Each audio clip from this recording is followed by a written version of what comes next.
Hi, everyone. Welcome to an Earth Refuge Faces interview. My name is Gabrielle Utomo, and today I have the pleasure of chatting with Melinda Martinus, who's a wonderful guest. Melinda is currently a lead researcher at Yusof Ishak Institute, or also known as the Institute of Southeast Asian Studies, where they focus on research for social, political, security, and economic trends, as well as development in Southeast Asia.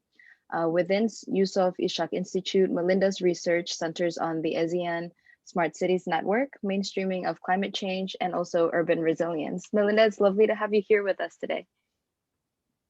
Nice to talk to you, Gabby. Yeah. So maybe to start off, would you like to tell us a little bit about yourself, maybe where you're from, where you are currently, and what it is that you do? Yeah, hi everyone. My name is Melinda Martinus. As Gabby mentioned, that I'm a lead researcher at the Institute of Southeast Asian Studies, Yusof Ishak Institute, based in Singapore. My research looks at climate vulnerabilities and risk in Southeast Asian cities.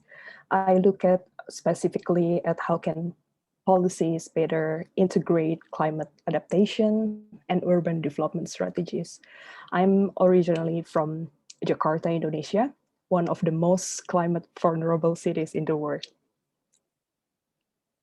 Yeah, that's really exciting because I'm also from Jakarta, so we have that in common. Um, so I know that you worked also at an NGO before, or maybe even still currently. Can you tell us a little bit about that as well? So before joining ISEAS, I was a program manager at Kotakita Foundation. It's an NGO based in Solo, Indonesia. There, I work mainly with national and local governments in Indonesia in shaping climate policies for cities. I remember at a time, maybe 3 or 5 years ago, the issue of climate resilience was really gaining ground. Many research points out that Southeast Asian cities are vulnerable to climate impacts such as rising sea levels, inland floods, droughts, landslides, and more extreme weather in the coming years. A study also indicates that 5 Southeast Asian cities, namely Manila, Bangkok, Yangon, Jakarta, and Ho Chi Minh City, are among the world's top 10 most vulnerable cities to climate change. Yeah. Yeah, yeah, that's really fascinating. So I guess how has that worked at an NGO where you kind of worked more hands-on with the government, translated into your current work, which is I think a little bit more academic and sort of research based on cities and then also on climate surveys? Yeah, I think I work in a completely different scale now. The current institute that I work with now mainly um, focuses on building discourse on this issue across the region, while my previous work allowed me to work with local governments and city local governments and national governments, mainly who were doing climate policies and urban policies in my home country, Indonesia. But I think the issue is still the same. I'm still interested in looking at climate risk in Southeast Asian cities context. We should bear in mind that climate risks uh, are not the only single problem in the cities. The cities will be rapidly growing, attracting more people and economic activities that could increase pressure on infrastructure, government resources, and of course the environment. We have seen that urbanization brings challenges like housing shortage, air pollution, and traffic congestion. For instance, in my hometown, Jakarta, you can be stuck in traffic for hours during rush hours, right? Uh, and then also we should bear in mind that these Southeast Asian cities, are also extremely unequal. The urban poor often suffer the adverse effects of climate change. For example, uh, slum dwellers living across riverbanks, fishermen who potentially got displaced because of rising sea levels, and then maybe urban citizens living on steep slopes prone to landslides. Also, farmers living in peri-urban areas whose land got desertified. So basically, in my center now, me and my colleagues try to shape the discourse of climate resilience across the region. We believe that there are a lot of good lessons that can be learned between Singapore, Jakarta, Manila, Yangon, and many growing cities across the region. About the survey, I think we launched the Southeast Asia Climate Outlook Survey report last year. It was the first comprehensive report, I would say, that specifically analyzes Southeast Asians' perspective on climate change in Southeast Asian countries. We found a lot of interesting findings from the report. For instance, Southeast Asian youths are more likely than any other age groups to be actively engaged in climate advocacy, which is very important because this region is very young. They are very youthful. They are driving the economic growth. And we also found that Southeast Asians think that national governments, individual and businesses and industries should be responsible for tackling climate change, which is quite positive attitude, I would say, because they believe that the private sector, which is one of the main actor in this region in driving economic growth, can play an important role, right, in this climate strategies. They can play roles such as uh, adopting to green supply chain practices. They can promote sustainable practice in their organization. Also, they can provide green investment and financing. And I think in regards to climate policies in cities, that survey report also uh, came with a lot of interesting findings. We found that although many cities across the region have been increasingly involved in building in shaping their climate programs, Southeast Asian citizens are not fully aware of climate programs being implemented in their cities. For instance, the survey indicates that climate measures such as promotion of public transport, recycling measures, including prohibition of single-use plastic, and then air quality measures and flood protection are quite well known among Southeast Asian citizens. Meanwhile, measures such as tax incentive on hybrid and electric vehicles and physical conservation measures, for example, zoning and land regulation, are less well known to the public. This is indeed uh, important issue to look at because the citizens can definitely participate in many climate programs because their behavior can help cities to reduce their carbon footprints. Yeah. That's really interesting. I think one of the things you mentioned in an article that you shared, which I think we will be able to make available in a link below, is this idea of like coordination between policies and also citizen participation, Yeah. which I think you can very much see in public transportation, but I think maybe a little bit more difficultly in issues such as physical zoning. Can you share a little bit more about that? Yeah, I guess there are a lot of scales that we can look at climate Mm-hmm. policies at cities level. Uh, we can probably differentiate first between adaptation and mitigation, right? Usually, adaptation is related uh, to help people equipped with knowledge, with capacities to handle the climate impacts. And then climate mitigation usually push people to really do something to reduce their carbon footprints. I think both are completely important because uh, yeah, basically citizens can take action at their individual level and generate the collective vision for cities. The buy-in of citizens is also vital for government officials because it will determine the success of environmental program in cities. Okay.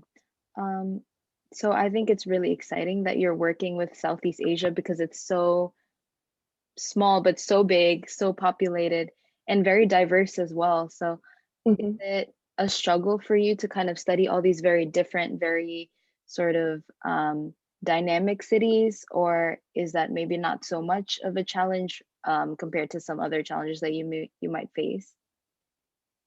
I think as an urban resilient researcher, I find climate change issues in Southeast Asian cities are uh, extremely complex. Um, there is a dynamic interplay between climate vulnerabilities and then the pressure of urbanization or growth and also poverty.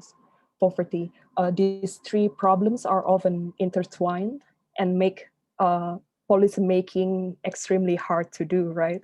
Especially if those cities capacities are limited, resources are limited, and also priorities are very hard to define.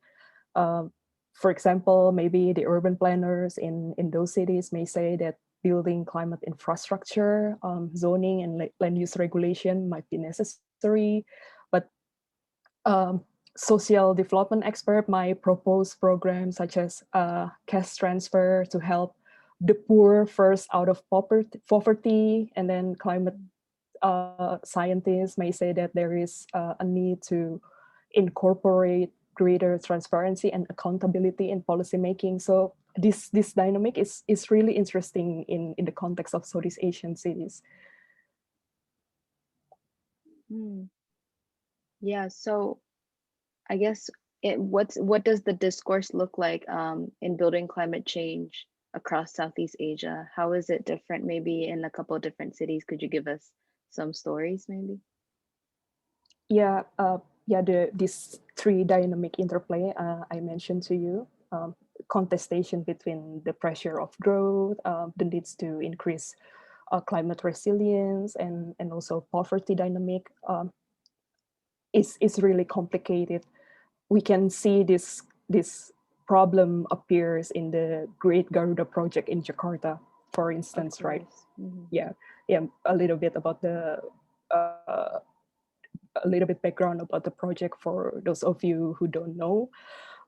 So the government of Jakarta uh, introduced a program called the Great Garuda Project as a response to severe flooding and rising sea levels.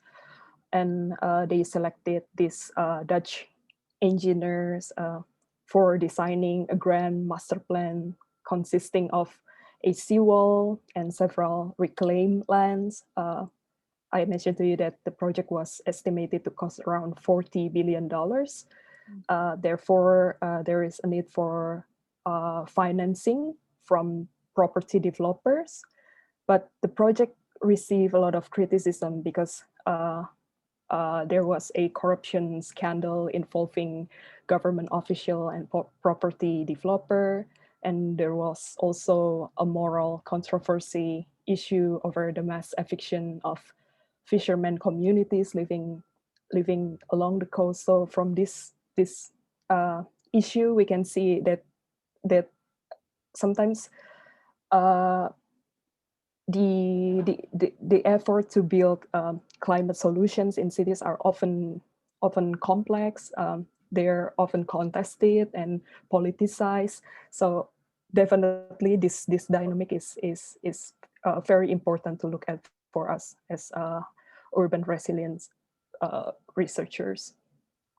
Yeah, that's really interesting. I think when you mentioned poverty a little bit ago, um, I mean, I think just from a non-experienced person's point of view, you can see that countries like Singapore that don't necessarily struggle with poverty maybe are doing better in the sense of building climate resiliency. I guess from your personal experience living in Singapore, how have you seen that in your day-to-day life? And maybe has it changed? Has there been any particular trends in this growth during the pandemic in particular, or maybe the past couple of years? Yeah, I think there is definitely a lot of issues to look at, Mhm. even in a tiny, wealthy state like Singapore, who we always think that this is a really model of uh, urban planning and really a model of climate resilience, because the country successfully uh, introduce a lot of programs.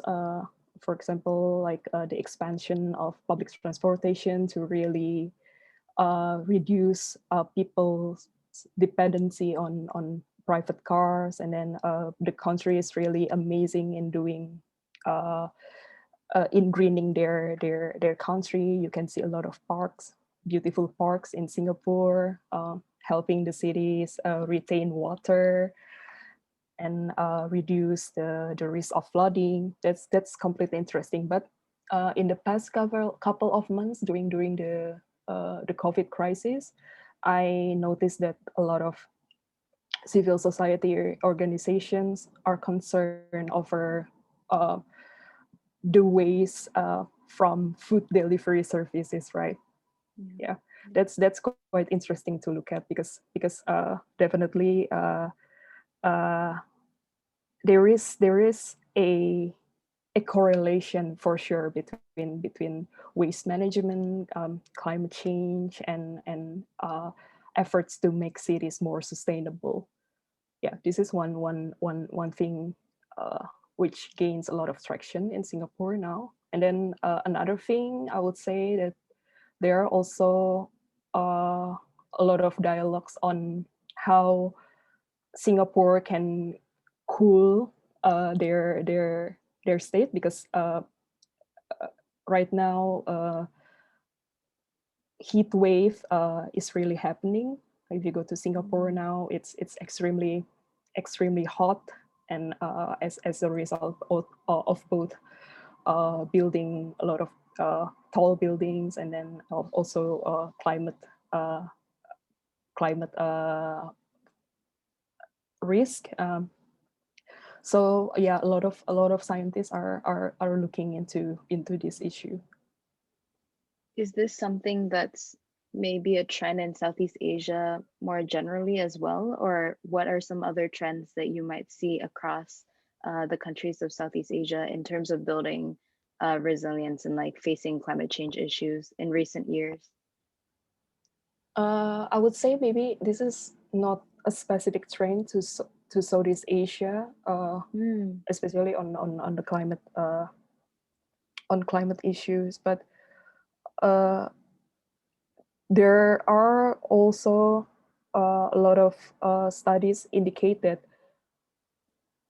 Southeast Asian secondary cities who that have around 500,000 to 2 million population are going to grow rapidly.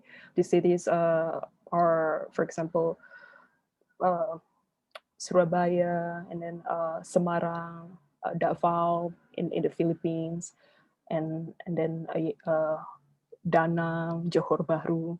Uh, there are a lot of cities across Southeast Asia within this size.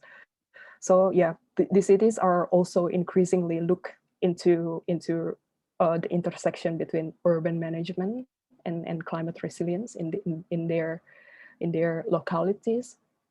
I would say this will attract a lot of traction too.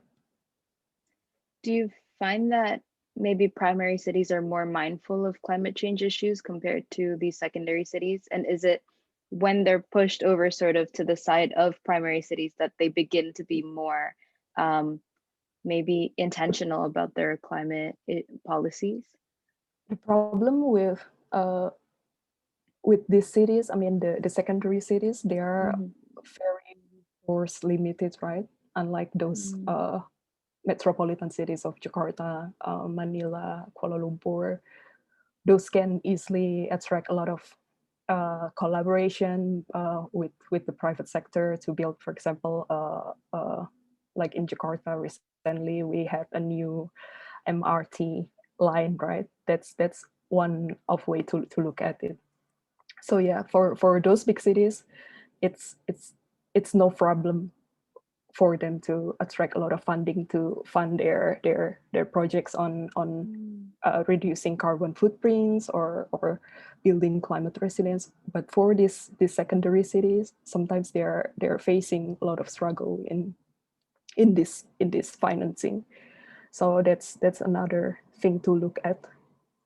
Oh, that's really interesting. And maybe this will be a nice sort of pivot to my last question for you today, which is if you could give us at Earth Refuge one piece of advice or an important area that we should research further or adjust when drafting toolkits or promoting awareness, what would it be? Mm, uh, as a as an urban um, resilience researcher, I would say that maybe uh, there are a lot of issues to be looked at cities level. I would say that looking at scalable issue, looking at a specific group who are vulnerable to climate change in the urban context, for example, maybe focus more on fishing communities, and then maybe migrant workers who are living in slum areas across the riverbank, and then uh, women, the other vulnerable population, which are really vulnerable to climate change, would be interesting to look at. Yeah, that's wonderful. Well, thank you so much, Melinda, for your time and your wisdom and your experience, sort of your sharing of your experience as a climate resilient researcher. Thank you, Gabrielle. I hope Yeah, it's useful. absolutely. Thank you so much. Bye. Bye.